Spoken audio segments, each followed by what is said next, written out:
Жаратылыстану сабағы. Сабағымыздың тақырыбы: күн сәулесі жерге қалай түседі? Сабағымыздың мақсаты: жер беті қалай қыздырылатынын білесің. Күн сәулесінің жер бетіне қалай түсетінін түсінесің. Балалар, күн галактикадағы жарық шығаратын ірі жұлдыз. Оның сәулесі күн жүйесіндегі барлық ғаламшарларға жетеді. Ол жылу мен жарықтың көзі.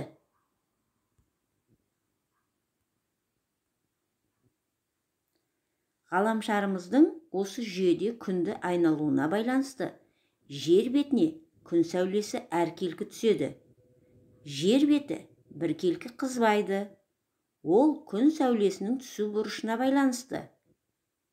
Егер күн сәулесі тік түсетін болса, ол аз ауданды қамтиды, дегенмен қатты жылытады. Мысалы, жазда күн көкжиектен өте жоғары көтеріледі, сәйкесінше сәуле тік түседі, жер қатты қызады. Қыста күн көкжиектен онша биікке көтерілмейді, сәуле көлбеу түседі. Бірақ көбірек ауданды қамтиды, бірақ жерді аз жылытады. Көкжиек сызығы жер мен аспанның шекарасын көрсететін сызық. Біз күнде таңертең күннің шығыста көкжиектен көтеріліп, кешке қарай батыста көкжиектің астына баратынын бақылаймыз. Бұл мезгілдерді күннің шығуы мен күннің батуы дейміз. Осы екі мезгілдің арасы күннің ұзақтығын құрайды. Балалар, мына суретте біз әр мезгілдегі күннің шығуы мен батуы схемасын көріп отырмыз, сызбасын.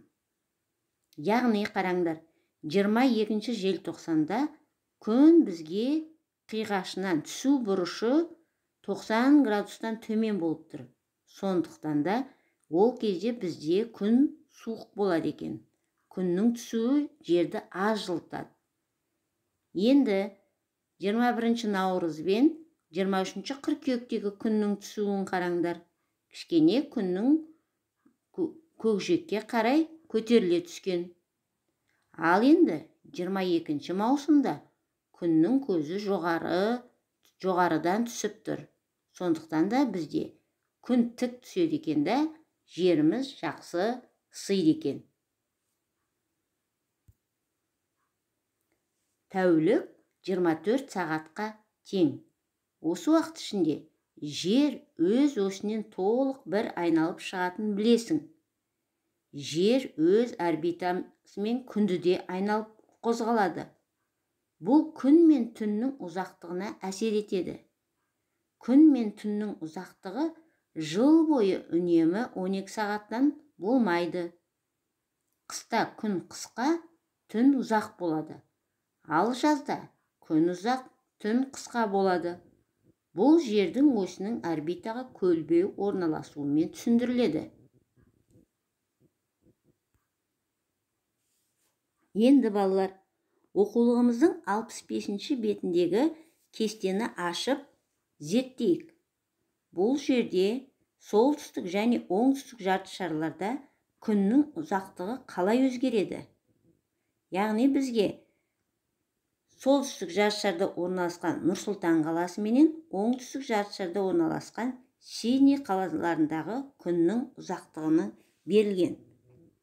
Нұр-Сұлтанда 1 ақпан күні қарап отырсаңдар, күннің шығуы таңғы 8:52. Ал күннің батуы 18:05 минутта екен. Күннің ұзақтығы 9 сағат 13 минут. Яғни ақпанда бізде қыс болып тұрғанмен, бұл кезде Сиднейде жаз болып тұрады екен. Тура сол 1 ақпан күні Сиднейде таңғы сағат 6:16-да күн шығып, кешкі сағат 20:01-де күн батады екен. Күннің ұзақтығы бұл жерде жаз болғандықтан күн ұзақ, 13 сағат 45 минутқа созылады екен күннің ұзақтығы. Енді 2 ақпанға қарасаңдар, күннің Нұр-Сұлтанда күннің ұзақтығы күннен күнге ұзара бастайды екен. Ал керісінше Сиднейде күн қысқара бастайды ұзақтығы.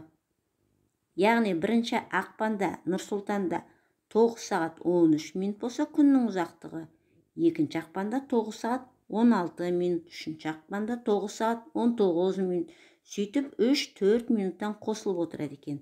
Ал Сиднейде керісінше 1 ақпан күні күннің ұзақтығы 13 сағат 45 минут болса, 2 ақпан күні 13 сағат 43 минут. Сиднейде 2 минуттан қысқарып отырады екен күн. Ойлан, жердің осі өз орбитасына тік орналасса, бұл жыл мезгілдерінің ауысуына қалай әсер етеді? Балалар, біз мені суретте көріп тұрмыз. Жердің осі орбитада көлбеу, яғни көлбеу қисығынан тұр. Ал егер сол тік орналасса не болар еді? Егер білік тік болса, бір жерде үнемі суық, бір жерде үнемі жылы болатын еді. Және жыл мезгілдері ауыспайтын еді. Тапсырма. Жұмыс дәптеріміздің 54-55 бетін ашып, 51 жұмыс парағы күн сәулесі жерге қалай түседі? 52 жұмыс парағы жер өсінің көлбеулігі тапсырмаларын орындаймыз. Жақсы балалар, бүгінгі сабақта не үйрендің? Не қиын болды? Өз білімімізді көрсете білейік.